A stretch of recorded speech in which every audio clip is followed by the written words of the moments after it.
আসসালামু আলাইকুম সবাইকে, কেমন আছেন সবাই? আশা করি ভালো আছেন। আলহামদুলিল্লাহ আমিও ভালো আছি।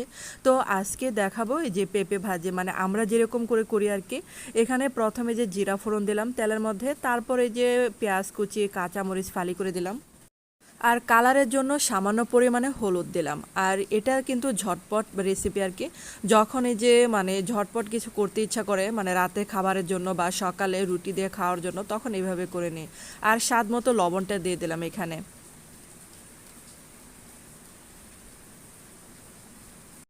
আর পেঁপেটা আমি আগে থেকে অর্ধেকটা সিদ্ধ করে নিয়েছিলাম, তারপর সেটা দিয়ে দিলাম এখানে তেলের মধ্যে। আর এটা কিন্তু অনেক সহজ রেসিপি, অনেকে হয়তো এভাবে করেন, আবার অনেকে হয়তো অন্যভাবে করেন। আর যারা আমার বন্ধু হয়েছেন তাদেরকে অনেক অনেক ধন্যবাদ জানাই, আর যারা এখনও আমার বন্ধু হন নাই তারা অবশ্যই আমার চ্যানেলটাকে